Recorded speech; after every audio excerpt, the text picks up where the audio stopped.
Hey everybody, welcome back to the channel. My name's Haas and today we're going to be talking about exactly where we are and where I think Cardano is going to go once we see some stability from the Ether chart. Before we get into it, go ahead and give me a like. It really helps share these videos out. And as well, if you like the content, I'm trying to bring you the best content that I can at the appropriate times. So let's get into the video.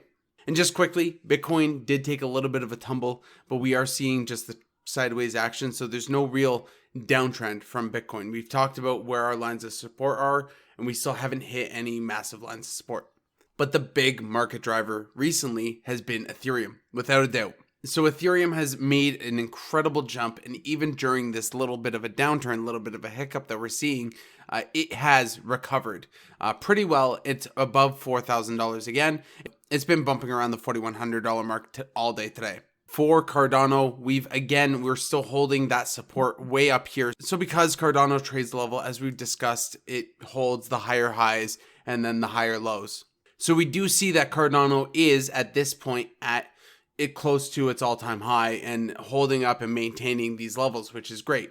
But that's not the story everywhere. Now, for sure, if you look at Bitcoin and Cardano, there is definitely an upswing to the valuation. We're absolutely going up in terms of the valuation between Bitcoin. Now, I think things start to get pretty interesting when you look at the Ethereum and Cardano price chart and what's happening there. I think this is very eye-opening to see what is happening exactly and what is going to happen. Now, of course, looking at this, we can see that Cardano has made a significant drop in terms of its valuation between Ether and Cardano. And that's to be expected because we see Ethereum pumping so high right now. And right now, I think the market is just kind of cooling off for a little bit. We're not really dumping, but we're also not really moving up. It's this weird kind of limbo. Some coins are pumping, some really aren't. And we see Cardano and other coins still holding some of the high levels. But what's happening here? Because Ethereum is making a rebound and Ethereum is going to continue going up. Do I think that Cardano is going to break out anytime soon? So will Cardano just suddenly swing to the upside? I don't think so, not yet. I think we still have to make our way down this channel, but I think we still have a lot of time to last in this channel. And that's mainly because of where I think Ethereum still can go. I still think Ethereum needs to pump a little bit, but once Ethereum does start to chill out and once Ethereum starts slowing its gains, at that point, once we see some stability in trading level with Ethereum, at that point, I think we could see Cardano jump up. Now, why do I say this specifically? And the big reason is because of Bitcoin and what Bitcoin's done traditionally and what other cryptocurrencies have done traditionally. Typically, when one crypto pumps, that crypto specifically needs to cool down and then the rest of the market surges with it because the value that entered the market cap is distributed among the market. Now, you might be asking, why would that be? And the clear reason is nobody's going to hold on to a token forever. So if you see a bunch of people enter a token and the token goes up, you're either going to be one of the two camps. You're going to be somebody selling Ethereum because you made maybe a 2x, or you're going to be somebody selling Ethereum because you bought Ethereum back at $100 and now you're taking profits at 4 or 5K. That is pretty realistic. And where are you going to roll those profits into? You're going to roll them into charts of coins that are significantly undervalued in terms of the Ether pair. So we're going to zoom out, obviously, and take a look at the entire price chart for Ethereum and Cardano and take a look at what's going on and what can we expect here. Now, I think what's happening with Ethereum is very important, and I don't think that this is the end of the bull market because of where Bitcoin is.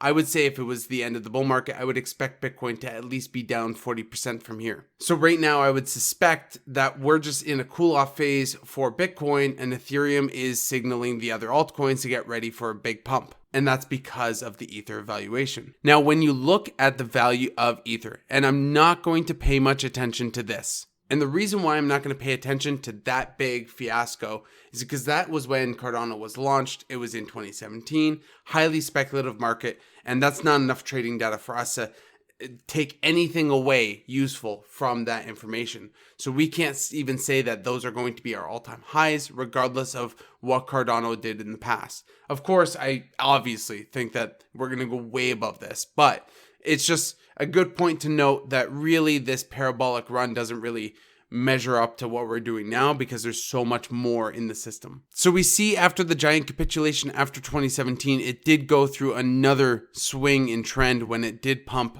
against the Ether value, went up to 112%. And then again, it did this among a massive consolidation period and jumped up 86%. And then again, it did it up 168%.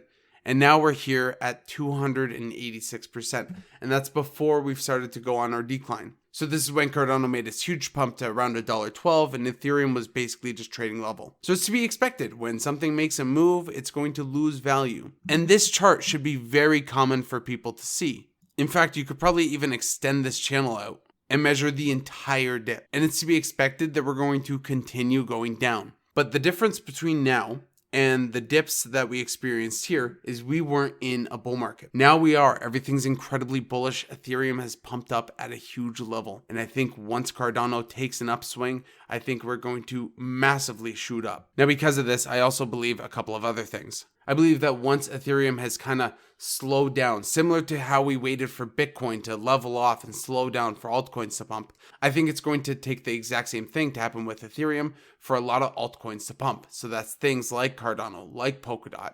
And right now it is fair to say that basically a lot of altcoins are down against the Ether value. So it's not a Cardano only trend right now. But I do think we're going to enter a phase in the market where Ethereum is going to have to taper off and the rest of the altcoins are going to have to surge. And at that point, I do think Cardano is going to make a huge upswing. Now again, we talked about Cardano, exactly where it can go. I'm guessing around $8, somewhere around that area. And right now we are kind of fighting back past the little bit of a dip that we experienced earlier today. It obviously hasn't been that dramatic. And I think we're going to make a move to the upside for most altcoins, especially Ethereum. But I definitely think at some point, and probably some point soon, Ethereum is going to chill out for a little bit and relax. And I'm assuming that is going to be somewhere around the $4,500 mark. It could be a little bit more, it could be a little bit less. I'm not quite sure. But once it does chill out, I think at that point we'll start seeing projects like Cardano, projects like Polkadot pumping. And the reason why I think Cardano is going to pump especially hard is because of the social interest around Cardano and the problems that it fights to try to solve. So we know there's a number of different things that Cardano and the Cardano team are working on. We know Alonso's coming out with smart contracts. That's going to be incredibly bullish for Cardano DeFi once we start getting dApps and everything else lighting up on the system. But of course, like most blockchains, Cardano is going to move slow. And also you got to factor in that it is a peer-reviewed process and there's a lot that goes into Cardano. And it's not unlike Cardano to go through extended periods of consolidation before making a move to the upside, especially when the move is going to be dramatically huge. Now, I do want a very slow and methodical movement to that $8 mark. One last thing I wanted to cover is the crypto market cap entirely. So there's a couple of people and a couple of YouTubers saying that crypto is topped out. And there's no indicator saying that crypto is topped out. In fact, even when you look at the 100-day moving average, we're not even close to it. When we do get to the point where we are getting close to that top, we'll probably know exactly when we're there because it'll be crazy euphoric and crazy parabolic. But we're not even close. I do think at this point we easily have a few months easily left of this crypto market, and it could go a lot longer. Remember that we discussed the chances of a super cycle, and if we do see a bunch of interest entering the market, we see Ethereum pumping, and we see the potential of a lot of projects finally coming onto mainnets. We have Polkadot parachains. We have Cardano doing Alonso and other updates. There's a lot of bullish sentiment in the ecosystem. And to say the crypto market is going to follow other markets, say a 4-year market cycle or whatever, nobody really knows at this point. It's all a best guess. And that's basically what we look at in the charts in terms of determining what is our best guess for this market cycle. In 2017, we lasted 291 days, just under a year, at a increase of 2,300%. But now we're sitting at 222 days at 713%. Now these percentages don't make me upset. It doesn't make me upset that we've gained less than 2017. In fact, it makes me more bullish than ever. The less parabolic we make this market and the more steady the gains, the more support we're going to have at the higher levels. And I also think fundamentally this market has a very good chance of being longer than any other crypto market before. We could even see a multi-year bull market. Now, I'm not overly bullish on a multi-year bull market, but we could see something similar to 2013, where we see an extended period of downturn and then we switch back into a bull market and go in for the all-time highs. And that could mean Bitcoin at 300,000. It could mean Cardano at $10. It could mean Polkadot at 100. All of these things are a reality within this market cycle. But I wouldn't be looking at the market right now and thinking that we've topped out. So just be aware of that. Take with it what you will. I'm not a financial advisor, of course. And there's nothing wrong with taking a little bit of profits, absolutely. But I wouldn't be selling my entire bags, especially right now. Well, that's it for me, everybody. Hopefully this finds you well. Obviously, with Cardano, it's just a long waiting game until finally, it's not. All right, guys. Happy hodling.